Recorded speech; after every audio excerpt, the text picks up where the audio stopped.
아멘. 우리 함께 신앙 고백합니다. 나는 전능하신 아버지 하나님 천지의 창조주를 믿습니다. 나는 그의 유일하신 아들 우리 주 예수 그리스도를 믿습니다. 그는 성령으로 잉태되어 동정녀 마리아에게 나시고 본디오 빌라도에게 고난을 받아 십자가에 못 박혀 죽으시고 장사한 뒤 사흘 만에 죽은 자 가운데서 다시 살아나셨으며 하늘에 오르시어 전능하신 아버지 하나님 우편에 앉아 계시다가 거기로부터 살아있는 자와 죽은 자를 심판으로 오십니다. 나는 성령을 믿으며 거룩한 공교회와 성도의 교제와 죄를 용서받는 것과 몸의 부활과 영생을 믿습니다. 아멘. 오늘 선포되어질 하나님의 말씀은 에스라 10장 1절에서 15절까지 말씀입니다. 에스라 10장 1절에서 15절입니다.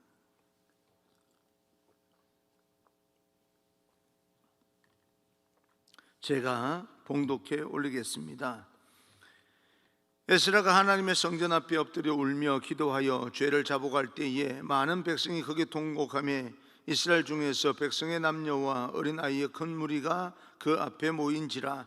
엘람 자손 중 여일의 아들 스가랴가 에스라에게 이르되 우리가 우리 하나님께 범죄하여 이 땅 이방 여자를 맞이하여 아내로 삼았으나 이스라엘에게 아직도 소망이 있나니 곧 내 주의 교훈을 따르며 우리 하나님의 명령을 떨며 준행하는 자의 가르침을 따라 이 모든 아내와 그들의 소생을 다 내보내기로 우리 하나님과 언약을 세우고 율법대로 행할 것이라. 이는 당신이 주장할 일이니 일어나소서 우리가 도우리니 힘써 행하소서 하니라. 이에 에스라가 일어나 제사장들과 레위 사람들과 온 이스라엘에게 이 말대로 행하기를 맹세하게 하며 무리가 맹세하는지라. 이에 에스라가 하나님의 성전 앞에서 일어나 엘리야십의 아들 여호와 하나님의 방으로 들어가니라. 그가 들어가서 사로잡혔던 자들의 죄를 건심하여 음식도 먹지 아니하며 물도 마시지 아니하더니 유다와 예루살렘에 사로잡혔던 자들의 자손들에게 공포하기를 너희는 예루살렘으로 모이라. 누구든지 방백들과 장로들의 훈시를 따라 3일 내에 오지 아니하면 그의 재산을 정몰하고 사로잡혔던 자의 모임에서 쫓아내리라 하며 유다와 베냐민 모든 사람들이 3일 내에 예루살렘에 모이니 때는 아홉째 달 20일이라. 무리가 하나님의 성전 앞 광장에 앉아서 이 일과 큰 비 때문에 떨고 있더니 제사장 에스라가 일어나 그들에게 이르되 너희가 범죄하여 이방 여자를 아내로 삼아 이스라엘의 죄를 더하게 하였으니 이제 너희 조상들의 하나님 앞에서 죄를 자복하고 그의 뜻대로 행하여 그 지방 사람들과 이방 여인을 끊어버리라 하니 모든 회중이 큰 소리로 대답하여 이르되 당신의 말씀대로 우리가 마땅히 행할 것이니이다. 그러나 백성이 많고 또 큰 비가 내리는 때니 능히 밖에 서지 못할 것이요 우리가 이 일로 크게 범죄하였은즉 하루 이틀에 할 일이 아니오니 이제 온 백성을 위하여 우리의 방백들을 세우고 우리 모든 성읍에 이방 여자에게 장가든 자는 다 기한에 각 고을의 장로들과 재판장과 함께 오게 하여 이 일로 인한 우리 하나님의 진노가 우리에게서 떠나게 하소서 하나 오직 아사엘의 아들 요나단과 디과의 아들 야스야가 일어나 그 일을 반대하고 무슬람과 레위 사람 삽부대가 그들을 돕더라. 아멘. 우리 앞뒤 좌우 눈으로 인사합니다. 축복합니다. 성령 충만 행복하십시오. 인사합니다. 축복합니다. 성령 충만 행복하십시오. 참된 회개는 행동의 변화로라고 하는 제목으로 여러분과 함께 오늘 주시는 하나님의 음성을 듣겠습니다. 마태복음 5장을 보게 되면 예수님의 산상수훈 팔복에 대해서 말씀을 하고 있습니다. 그 팔복 중에 애통하는 자는 복이 있나니 저희가 위로를 받을 것이며 라고 하는 말씀이 있습니다. 애통하는 자가 어떻게 복이 있는가, 그 말씀의 의미가 무엇인가를 생각할 때 오늘 이 사회를 보면서 우리 주변 상황을 보면서 애통하는 것이 정말 복이 되겠구나라고 하는 것을 생각해 봅니다. 여러분의 애통으로 인하여서 이 시대가 복을 받는 그런 귀한 시대가 되기를 간절히 소망합니다.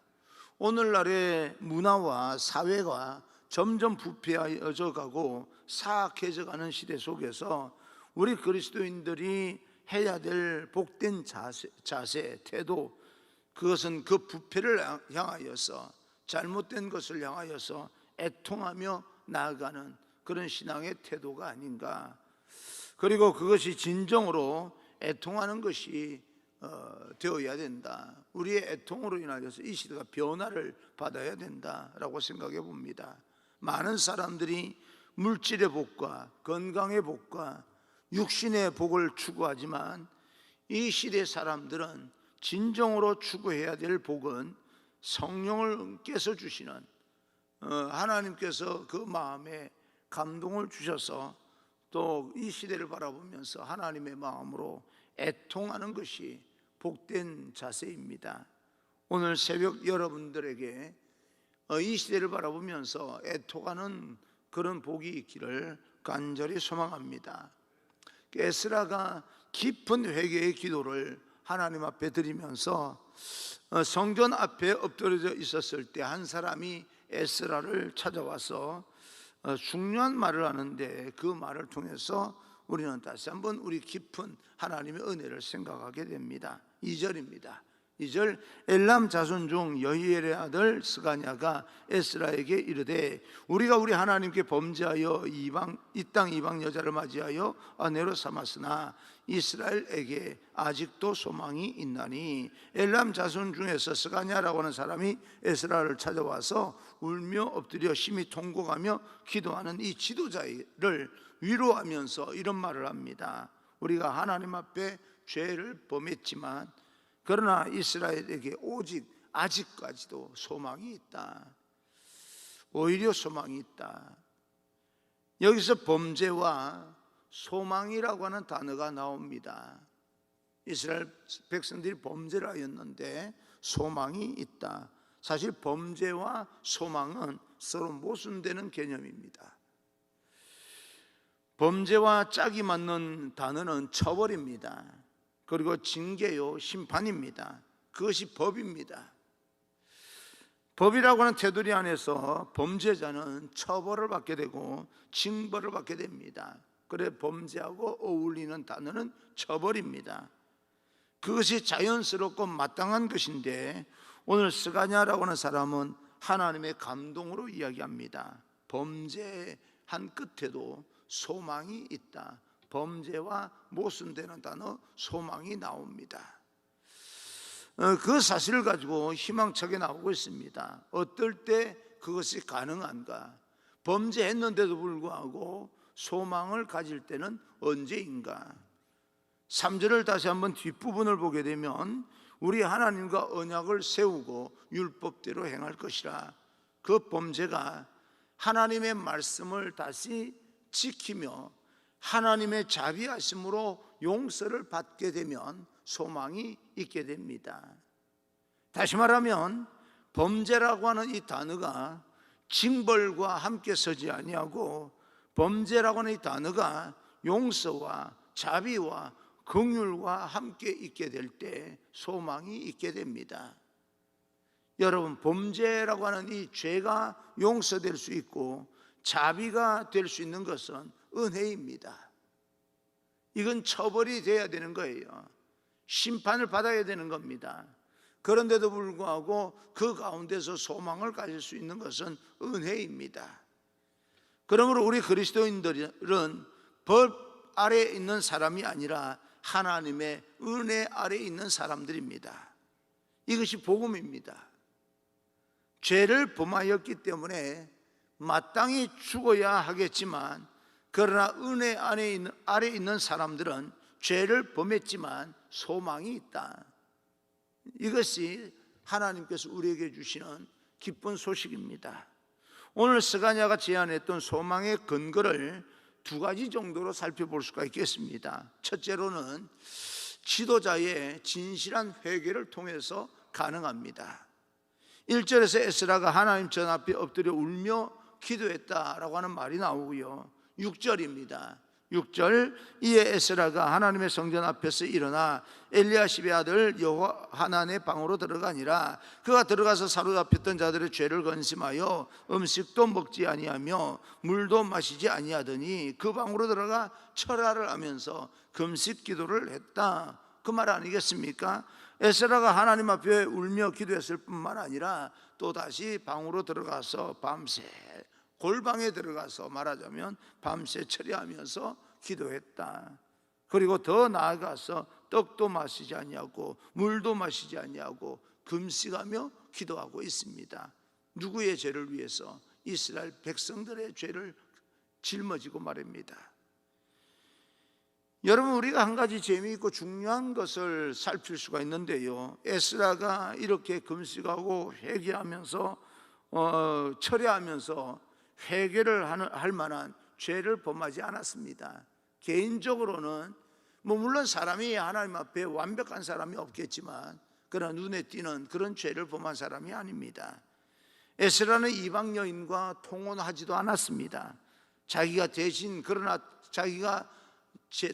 죄를 지은 것처럼 그는 죄를 지은 하나님의 백성들을 위해서 대신해서 하나님 앞에 금식하며 회개 기도하고 있는 것입니다. 철저하게 애통하고 있는 것입니다. 이것이 바로 대속적인 회개다라고 말하는 겁니다.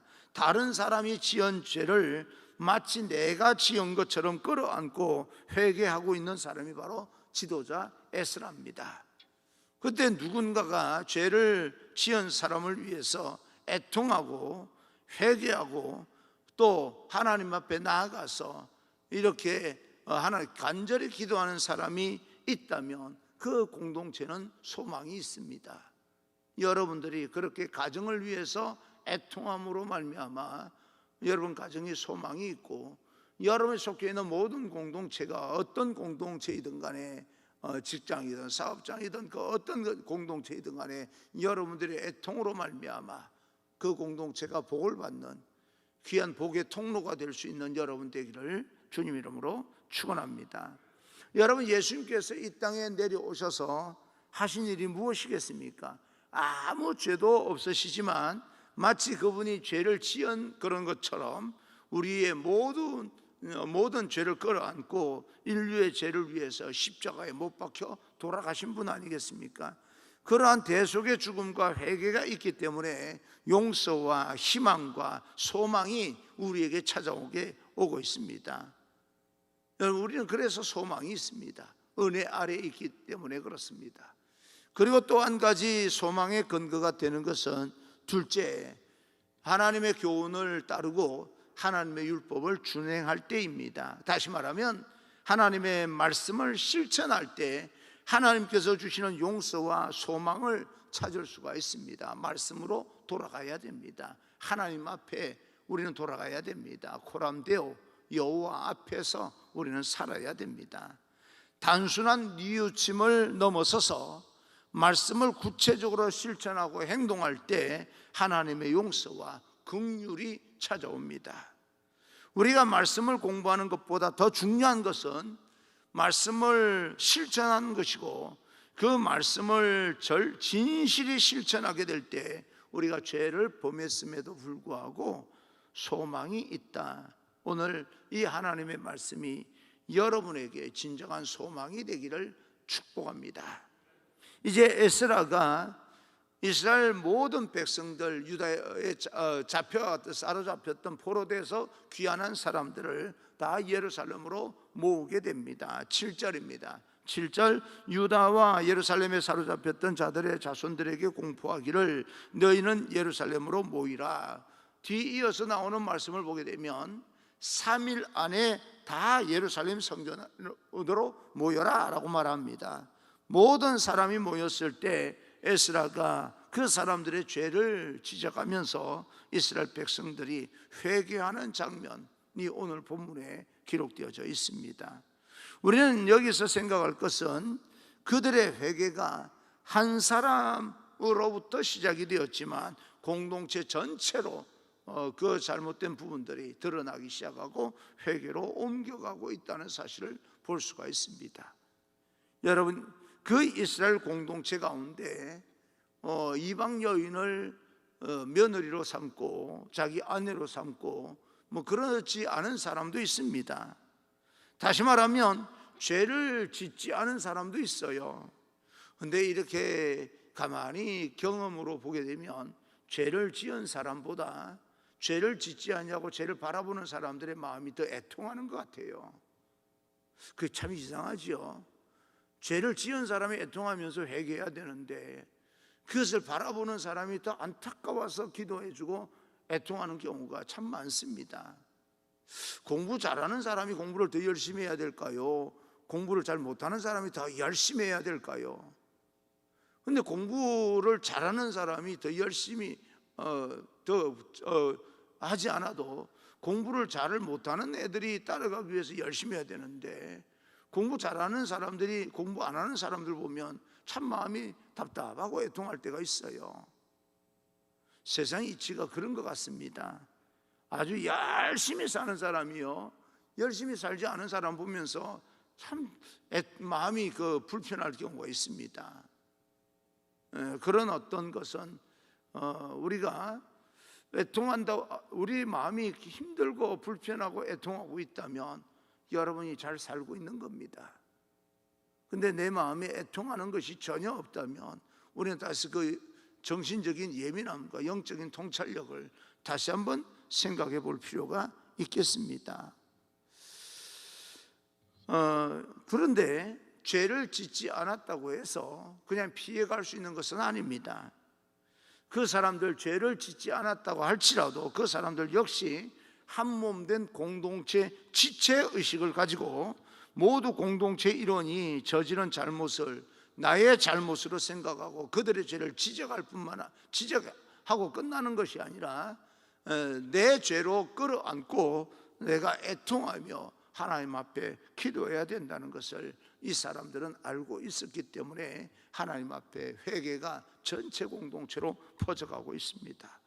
여러분에 속해 있는 우리 공동체 안에 죄를 범한 사람이 있다면 그 공동체 안에 모든 사람들이 회개하기를 하나님께서 기대하고 있습니다. 왜냐하면 그 사람은 우리의 한 가족이기 때문에 그렇습니다. 우리가 그저 그 사람 같지 않으니까 나는 괜찮아 라고 지나갈 수 있는 공동체는 아니라는 이야기입니다. 또 한 가지 우리가 생각해야 될 것은 그들이 모였을 때 비가 내리는 우기였기 때문에도 그랬겠지만 큰 비가 모임 장소에 쏟아졌다고 말하지 않습니까? 그 비가 어느 정도였냐면 그 장소에 있던 사람들이 큰 두려움에 떨 정도의 비가 엄청나게 쏟아진 겁니다. 어느 범죄에 대한 하나님의 통렬한 가슴을 느끼게 하는 부분입니다. 에스라가 이 사람들의 죄를 가지고 애통하며 기도하게 될 때 하늘도 울었다는 거예요. 하나님의 눈물이 생각이 납니다. 여러분 저는 여기서 그 큰 비가 하나님의 애통이 아닐까라고 생각을 하고 이스라엘 백성들이 그렇게 여겼기 때문에 두려워서 떨었던 것이 아닌가라고 생각을 해봅니다. 오늘 선지자 제사장 그 하나님의 종이었던 에스라의 애통뿐만 아니라 하나님께서도 애통하고 계셨다. 이스라엘의 죄를 바라보면서 하나님께서 가슴을 찢으며 흘리신 눈물이 어쩌면 그날 우레와 같은 그런 빗소리로 땅에 떨어지지 않았나. 그래서 백성들이 그런 어떤 그것을 느꼈기 때문에 큰 비 때문에 떨었다, 그렇게 표현한 것이 아닐까. 그렇게 우리는 여기고 하나님께서 애통하시기 전에 우리가 하나님 앞에 나가서 우리가 먼저 애통하고 거룩성을 회복해야 됩니다. 노아의 홍수 때에 하늘에서 엄청난 비가 쏟아졌고 궁창이 다 터져버렸습니다. 여러분, 그때 쏟아졌던 그 비는요, 하나님의 지으시고 그토록 사랑하시던 백성들을 향한 하나님의 가슴이 찢어지면서 하늘에 궁창이 터지는 것이었고, 하늘에 비가 쏟아지면서 하나님의 애통의 눈물로 그 모든 인류의 생명들을 다 썰어버린 그런 것이 아닌가, 그렇게 생각할 때 오늘날도 마찬가지로 하나님께서 애통할 만한 그런 현상들이 이 땅에 얼마나 많은지 모릅니다. 하나님 앞에 우리가 죄를 범했을 때 하나님의 애통의 눈물을 우리가 기억할 수 있다면 우리는 죄에서 돌이킬 수 있습니다. 정리할 것 정리하고 청산할 것 청산하고 하나님의 말씀으로 돌아갈 수가 있습니다. 에스라가 이렇게 말합니다. 11절입니다. 11절, 이제 너희 조상들의 하나님 앞에서 죄를 자복하고 그의 뜻대로 행하여 그 지방 사람들과 이방 여인을 끊어버리라 하니, 우리는 여기서 회개는 끊어버리는 것이다 라고 하는 것을 알 수가 있습니다. 회개는 그저 하나님 내가 잘못했습니다 라고 하는 게 회개가 아닙니다. 회개는 잘못했습니다 라고 하는 말은 동시에 그것을 끊어버리는 것이 회개입니다. 회개는 끊어버리고 몰아내버리는 것이 회개입니다. 그래서 이제 12절에 이렇게 이야기합니다. 모든 회중이 큰 소리로 대답하여 이르되 당신의 말씀대로 우리가 마땅히 행할 것이니이다. 회개는 단순히 정신적인 치유 정도가 아니라 회개는 결단이고 그 결심을 이루기 위한 강한 실천이 회개다, 그렇게 볼 수가 있습니다. 그래서 그 강함과 고통을 수반하는 결단이 너무나 심해서 다시는 그 죄를 생각하고 싶지 않을 정도로 죄를 끊어내고 죄에서 멀어지는 것이 바로 회개입니다. 하나님께서 우리에게 그 애통의 마음과 회개의 마음을 주셔서 거룩하게 하시고 새로워지게 하시려고 하시는 겁니다. 여러분, 그런 어떤 차원에서 꼭 그것이 우리의 죄로 인해서 온 것이다 라고 단정적으로 말할 수 있는 그런 어떤 부분은 그것을 어떻게 받아들이실지 모르겠지만 오늘날 이 코로나19 바이러스가 어쩌면 우리가 끊어버릴 것을 과감하게 끊고 이것이 물러가게 하기 위해서 우리의 어떤 강한 실천 있는 우리에게 이 어떤 시스템, 방역 시스템으로 이렇게 실천했으면 좋겠다라고 하는 것이 지시가 된 상태라면 좀 강력하게 그것을 좀 개인적으로도 지킬 필요가 있지 않은가, 문화적으로도 그렇고요.